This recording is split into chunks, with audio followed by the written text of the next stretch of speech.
What is up, Dan? And sideways, you beautiful individuals. We are back for another episode of League Unlock here. Mark here with you fine feathered friends to look at some what ifs, maybe some slightly depressing moments or memories to come back as we are looking at the greatest, the best players to never win Worlds and hoist the Summoners Cup. There will be some depression going through this list, reliving some of the names, some of the memories of what could have been.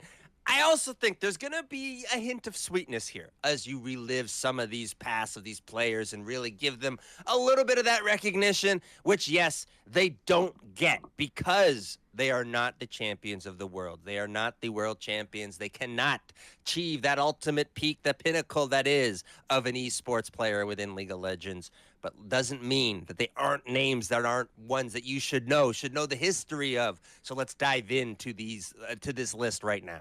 And there's, limited amount of times. We got 8 guys to talk about. And first, a bubble guy is definitely Khan. And when you're looking at this list, we're talking peak individual level, more so than how good teams they were on, and really how far they actually got at Worlds. And Khan is a guy who got to those World Finals in his final year with Damwon, got close on some Longzhu and Kingzone squads, but never hoisted the cup. Yeah, and pretty much got as close as you can get, right? One game away from being a world champion at the time with Damwon. And yes, you can go back to the run in 2017 with Longzhu, where it should have probably ended up in a world championship given the power level that you had shown early in the event and the expectations of that whole year for that squad doesn't come through.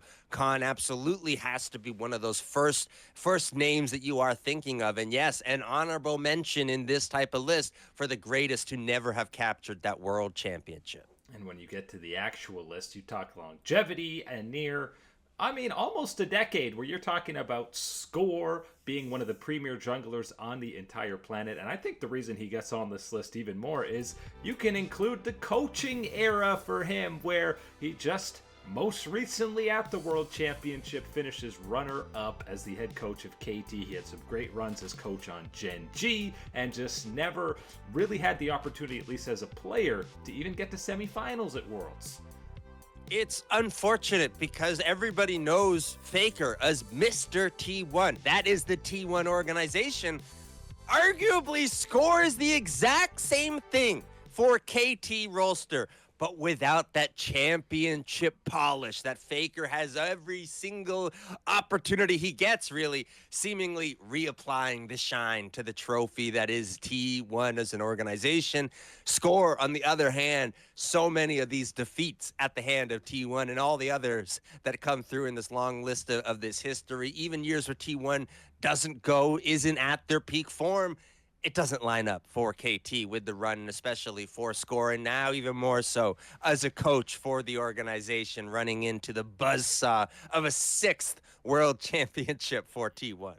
And another guy next on this list who has also felt the wrath of a T1 war machine on the international stage is your boy Xiaohu in the mid lane, who we have heard Faker himself have very high regards all time when talking about mid laners. He's obviously had a lot of head-to-heads against Xiaohu, and this is Mr. Mid-Season Invitational, 3 MSI titles to Xiaohu's name. He got to finals with Weibo at the World Championship, but again, hasn't been able to capture that cup and wasn't really close in those finals against T1. No, not close in those finals, unfortunately. But when you're talking about a player like Xiaohu that has the achievements, the accolades, all the trophy case that he has, to not have that championship, that Summoners Cup at the end of it all, is one of the strangest things that you can see within this esports. When you're talking about a guy that has dominated at the level that he has domestically and, frankly, internationally at the MSI events that you're looking through, it's almost crazy to say that he hasn't come through on the world stage. But I look back and I think that kind of the biggest opportunities, obviously, of course, with Weibo being in those finals was one of those ones. Unfortunate on the other side is just a beast of T1 at that point. The real opportunity for me is going back to 2017. You're going to that 5-game semifinal against T1, 5 games of Faker's Galio in that mid lane, denying them the trip to finals in the bird's nest, representing at home in China. That would have been the big opportunity. I think, again, the way that they played against T1, hard not to envision a path where they could topple down a Samsung Galaxy on that day. Yeah, and that was the year that Xiaohu himself was actually getting MVP in the LPL when he had a guy like Uzi on the roster, and RNG did feel like a well-oiled machine. And yeah, you throw in Fearless and you can't play against Galio 5 times in a row against Faker, but a few years ahead of that, obviously. Too early in the timeline of the technology to get the boost from Fearless there. Yes, I think that was the golden opportunity that never came through for Xiaohu. And again, the Weibo one, absolutely nobody was picking them for an upset against T1. But again, shout out for Xiaohu because he did win MSI as a top laner as well, which speaks to the legend that is the Spring Tiger in that mid lane. At the 6th spot, a guy who's very familiar with his pals Score. They assembled a super team, and really one of the few guys who you talked about in the same breath as Faker in his absolute prime when we're talking about 2016 Smeb, back-to-back LCK MVPs, and you were talking about him ahead of Faker as best player in the world heading into the 2016 World Championship. This is one of the crazier ones because you can actually look at the two guys previously and make arguments, make cases, and find where they were closer to getting that Summoner's Cup than Smeb. But you can't make the argument that the talent, the accomplishments on the individual side that Smeb brings to the table don't outweigh the other two in that regard with what you're talking about here. And yes, that adds in to that disappointment, that salty taste in your mouth at the end of it when you're going, it's not quite so nice. Smeb and his career was wonderful. It was all sorts of nice, the great plays that we saw. Of course, I think the king of Rumble in the top side of anybody that wants to take that flame spitter on. But really not having a world championship for his caliber of player, the teams that he was on throughout these times, feels like one of the bigger disappointments that we will talk about today.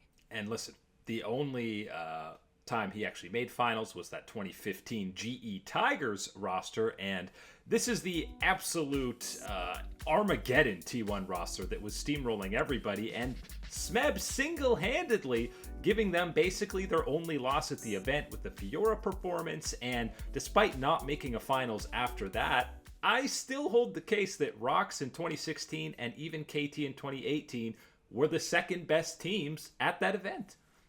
And, the KT one, again, that's in one word, is an incredible series against the eventual world champions in Invictus Gaming. And I think, frankly, is the spark for why Invictus Gaming was able to become the world championship version of Invictus Gaming, is that series and battle that they had to go through against Smeb and KT at that point. And then you can go back to 2016, of course, with the Rox Tigers group and everything through that event. That's pretty much one of the few times in the peak of Faker's career that someone was able to surpass him in the global rankings heading towards a world championship event. Now, that certainly is something that I think we, ourselves, we experience lots of times because of all the power levels and potentials of so many players heading in towards it and the role that Faker now plays within T1. But you go back to that 2016 year and to be ranked ahead of the unkillable Demon King as he is blossoming into the superstar we know him to become is something incredible. Top 5 action now. We get into the new gen, the next gen of players at the very least, and a guy who hit the ground with prodigy status, has had incredible hype ever since he debuted, and really has delivered on that hype. We're talking about Knight, the golden left hand, who as soon as he started picking up that first LPL title with Top Esports, quickly the expectations were a world championship for him. Now, we've seen Heartbreak get to Game 5 on those grand finals in 2024 before yet another Galio from Faker victim in the LPL. We're talking about a player that almost has double the amount of wins than losses that he's played so far. And oh yeah, he's pretty much played about 1,000 games on the professional stage. So yeah, that's certainly a sample size to be going through. Knight is one of the most dominant players that we have ever seen come through, and especially in that mid lane priority position that we all talk about and know. Just kind of like almost everybody on this list, they're shaking hands going, imagine if that Faker guy didn't exist. Imagine the world that we'd be living in. Knight wouldn't be on a list like this. So many of them wouldn't be on a list like this if Faker wasn't on that other side. Yes, I think this is one of those ones where you can examine at certain other points. There is some disappointments or some lackluster performances, but this is absolutely a guy that has delivered domestically and has set a blazing path that anybody else is going to try and match. Already set a record for LPL titles, record for MVPs, got 3, maybe even 4 LPL MVPs, depending on how these formats, what you're counting, and done it time and time again on finals. He won 4 titles in a row in the LPL, and again, it's a yearly ritual. Doesn't matter if he's been on TES, JDG, or BLG. You head to the World Championship, and Knight is in the conversation for best mid laner and best player at the event. And he certainly is got a unique flair to him when you're talking about him as a player and what champions he wants to play. The big one for me, of course, is to note the proficiency on the Ahri. Ahri, a champion which, again, for a lot of people for so many years, you say it, you're instantly thinking, oh, the unkillable Demon King, Faker, that's his favorite champion, everything like that. Nowadays, if you say it, you're thinking about Knight and his incredible 78, 80% win rate over his whole career on that champion. There's been years where he's gone almost 100% win rate on that champion. Certainly one of the greatest to never capture the Summoners Cup. The surprising one, maybe not surprising, but unexpected one. Ahead of Knight is the only Western guy on this list, and the only one other than somebody near the very top of this list who has been to back-to-back finals and come up short, unfortunately, in a 0-6 fashion in those finals. But the best in the West, you have to include Caps on a list like this because he has proven time and time again he can not only go toe-to-toe against some of the best teams in the world, but he has been such a domestic dominating force over now, to make us feel really old, the better part of a decade. Pretty crazy that, again, we were at one point talking about him as Baby Faker, which now we've pretty much put that nickname on like 3 or 4 other players since then, the way that time has gone on. But Caps has been steady and has delivered all the way through his career, and absolutely one of the greatest who never captured that final trophy at the end of it all. And yes, you lay out the finals appearances, getting there. I think part of that is certainly part of it is going to be examined and look back in the past to the luck of the draw, but still getting to 2 of them and fighting your way through absolutely does mean something. You're looking at the MSI record that they're able to set as well on the international stage as some proof. It just isn't able to come through in those biggest of moments. And yes, Caps shares a healthy part of that blame, but I think when you look back on both of them, you can find other avenues that were being punished, being attacked much more severely by the opposition than Caps individually. And again, from 2018 to 2025, there's a reason more often than not you're talking about G2 as the last hope of the West at these international events and one of the few Western teams to actually capture that international title. Again, not the World Championship though, where it's what this whole list is. Caps and Xiaohu can share drinks out of their MSI trophies.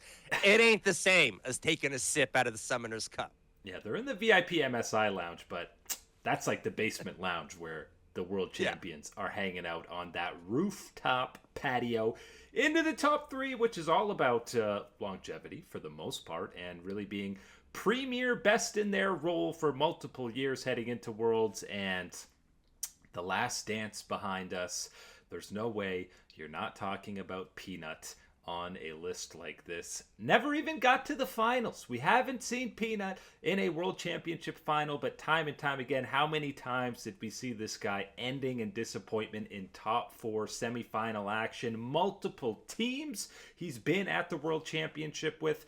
Maybe the best jungler of all time, definitely in the conversation, but never won a World's Cup. Oh man, this one's gonna sting for a lot of people having to relive this one. And again, going through this list and kind of mentioning again some of these players, some of the teams that have made it to those world finals, but ultimately unsuccessful.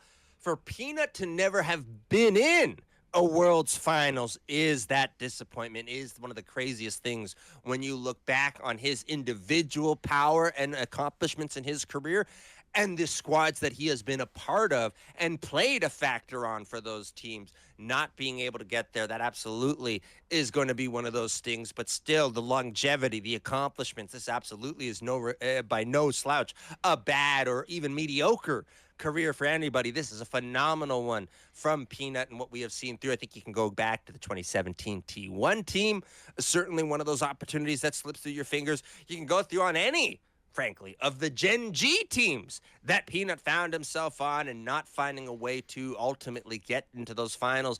And then even most recently with Hanwha Life, not able to get there in the last dance run.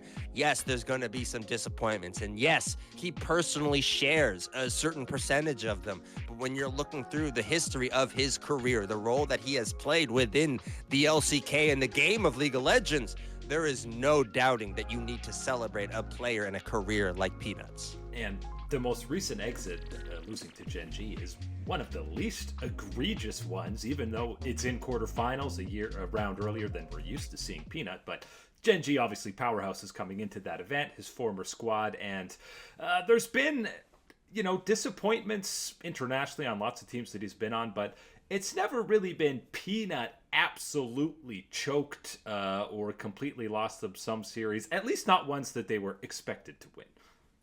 Yeah, I think that certainly is the way I'll remember them and looking back at those series. And certainly for Peanut's career, right? When you're talking about him individually and what he was able to accomplish and what you're able to reach, still it is going to be that ultimate level of disappointment when you're talking about being on a list like this and you still can't even tick the check mark of, well, made it to the finals.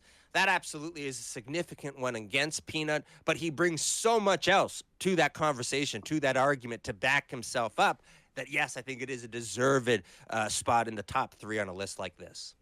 The most disappointing and painful young man on this list is absolutely in at number 2, and we are talking about Chovy. The Church of Chovy, and despite he's made worlds every year, he's brought teams to knockouts that have no business being there. We're talking Hanwha Life 2021, especially for that one. But he now has, you look at the DRX loss in 2022, the KT loss in 2025, 2 massive underdog stories, miracle runs, and his Gen G squad being the victims are 2 very big stains on the international resume for Chovy. There frankly has never been a Chovy to exist within the past of League of Legends. You've never had someone as accomplished with his skill set and record and accolades, and then not have the ultimate trophy, the ultimate championship at the end of it, finding a way to that path and battling through. It's crazy. There are very even few comparisons that you could make, even in traditional sports, for someone to have been as dominant, as much of an X factor as Chovy has proven. And I say that proven himself to be over the course of his career. It is not a doubtable thing, but it becomes a doubtable thing when you enter into these world championship events and you have the performances like the DRX series, as you mentioned, the most recent one against KT. You have the interview afterwards talking about anxiety, not playing the same way as you do in any other series. Absolutely, it is one of those detractors that will go against you. And frankly, it's pretty much the only detractor you can throw on to a guy like Chovy with what he has put forth and what's amazing stuff he has shown us throughout the entirety of the LCK splits that we see. And one MSI, but that's it. That's it. And for a guy as talented as that, the board you'll look at, the highlights will show you, it doesn't add up that there is not a Summoner's Cup to his name. He's joining Caps and Xiaohu in the depressing MSI VIP lounge, and he's getting free drinks down there, because even down there they feel bad for a guy who's been so dominant in every tournament that he has ever entered until you get to these world championships. So yes, deserving to be there. And despite not being number 1 on this list, Uzi in at the top spot is not because of choke jobs out of him. It's because of just how dominant he has been and how much of a force he was, not just domestically, internationally. He set records for kills. Both 2014, 2017 Worlds, he had the most kills at the event and really still been the only rival in terms of fandom to Faker. It's a really cruel world when you can have the success that Chovy has had without the world championship, and you can't even go to yourself, well, at least I'm the very best of the nobody to get it, because you're not. The way that Uzi's career played out and the chances that should have been there for him and the talent that he individually possessed all the way throughout his career, he is the number one player to never win a world championship. Yes, there are certain years you can go back and pinpoint, and I think a lot of those RNG years, of course, are the big ones for me in his prime, where you're looking at not getting over those hurdles that you needed to get a world championship. He is certainly the number one player I think of without a Summoner's Cup to his name as far as talent level goes. Back-to-back finals with a completely different roster in each year. Lose to two LCK teams. That the Game 5 Galio series we already talked about, where he picks the Vayne. And then the 2018, the G2 massive upset. Like, there were multiple years where RNG were right there behind LCK teams as favorites to win the entire event. It's one of those ones where the MSI bar down below in the basement, they're checking in Chovy and Pina and everyone else. They don't even get Uzi to show up. That's how good he was, even though you know that he is one of those MSI Rose champions type of things that you want to put the crown on him for, as we have with everybody else, because, frankly, that's the only crown you can put on them without a world championship. But for Uzi, it really does feel different when you're talking about his storied career, the heights, the records that he was able to set, and to not come away with the ultimate championship at the end of it all, the golden year that was supposed to be in 2018, all these things to not come through really is ultimately the number one player to never win the world championship. He's sitting outside the MSI bar in the rain, looking up at the World Championship Lounge on top, just waiting for his opportunity to be there. But he's in the Hall of Legends, so that's good enough for now. But that is it today for League Unlock. Eric and Mark, you absolute beauties. Thanks for hanging out.